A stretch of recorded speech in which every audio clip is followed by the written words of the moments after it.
100-word hook, I'll take the children away from you.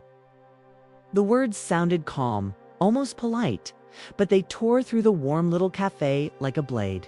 A powerful CEO, a struggling mother, two innocent twin girls holding on to the only world they knew. 3 years ago, he had rejected their existence. Now he was back with money, lawyers, and certainty. He believed blood gave him ownership. He believed power guaranteed victory.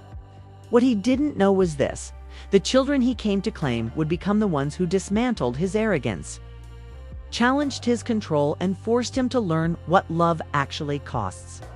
This was not a story about winning custody. It was a story about earning a teeth-in. Cross had built his life on control. In boardrooms, a single sentence from him could end arguments, shift markets, or erase careers. He was used to people stepping aside when he entered a room. That morning, he expected the same. The cafe was small, warm, and smelled of fresh bread and vanilla. It did not belong to his world. Ethan stood near the counter, immaculate in a dark suit, and spoke without raising his voice. "I'll take the children away from you." Sarah Hale froze. Her hands were dusted with flour, her apron stained from hours of work. Behind her, ovens hummed steadily, unaware that her life had just been split open. For a brief moment, she thought she had misheard him. "You can't," she said quietly. Two little girls clung to her legs. Noor buried her face into Sarah's hip. Maya peeked out cautiously, her blue eyes studying the stranger with unsettling seriousness. They were only 3, but fear needs no explanation. "They're my daughters," Ethan replied. "That gives me every right." Sarah stepped forward instinctively, shielding them. "You walked away," she said, her voice trembling despite her effort to stay calm. "You didn't want the truth then. You don't get to come back now and threaten us." Ethan remembered the message from years ago. The accusation. The inconvenience. He had dismissed it without hesitation. Powerful men rarely reconsider the past. "I'm not threatening you," he said coolly.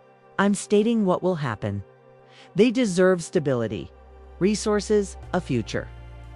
"They deserve love," Sarah replied. "And they already have it." For a fraction of a second, Ethan's gaze lingered on the girls. The resemblance struck him harder than expected. The same eyes, the same careful expressions. Something unfamiliar tightened in his chest, but he pushed it away. "I'll see you in court." He left without another word. That night stretched endlessly. Sarah walked home with Noor on one side and Maya on the other, their small hands gripping her fingers tightly. They were unusually quiet. At home, she followed familiar routines: bath time, pajamas, the same bedtime story. Only after they slept did her hands begin to shake. The letters arrived quickly. Legal language, paternity claims, custody requests, DNA tests. Each envelope made the threat more real. Sarah had survived 3 years alone. Night shifts, sick days, empty bank accounts. She refused to surrender now. She called a lawyer, not an expensive one, but one who listened. The DNA test confirmed what neither truly doubted. The twins were Ethan's. Court felt cold and unforgiving. Ethan's lawyers spoke of privilege, education, security. Sarah's lawyer spoke of presence, doctor visits, daycare records, routines built through exhaustion and love. When the judge asked Ethan how often he had seen his daughters, he hesitated. "I wasn't aware of them," he admitted. The ruling was cautious. Supervised visits. No sudden custody changes. The first visit unsettled Ethan more than the courtroom ever had. Noor hid behind Sarah. Maya stared at him, silent and wary. "I'm not going to take you," Ethan said quietly, lowering himself to the floor. They did not move. Days turned into weeks. Ethan stopped pushing. He waited. He learned to ask before moving. He noticed how Sarah's body tensed whenever he stood too quickly. This wasn't hostility, was vigilance born of love. One afternoon, Maya rolled a crayon toward him, picked it up, and placed it carefully in his open hand. The simple trust shattered something inside him. Work began to suffer. Meetings were missed. Trips canceled. His partners questioned him. Ethan answered honestly, "My priorities have changed." When Noor scraped her knee during a visit, Ethan knelt instinctively, then paused. Sarah nodded. Noor didn't pull away.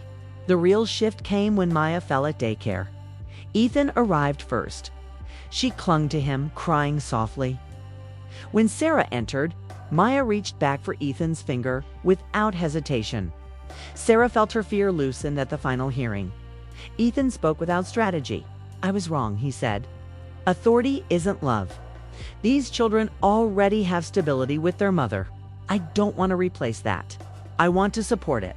So the ruling protected the girls. Sarah remained their primary guardian. Shared custody would grow slowly, guided by the twins' comfort. Life settled into something new. Ethan arrived on time. He learned routines. He listened. He stayed gentle. Noor laughed freely. Maya asked questions. One evening, both girls climbed into Ethan's lap with a book. He looked at Sarah, emotion tightening his throat. She smiled, not out of surrender, but acknowledgement. He had come to take. Instead, he learned how to stay. If this story touched your heart, don't forget to support it. Like the video, subscribe to the channel, and share it with someone who believes real strength comes from love, not power.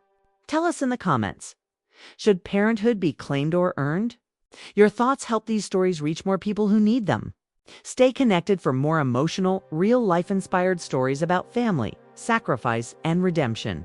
Remember, children don't belong to those who demand them, but to those who show up every single day.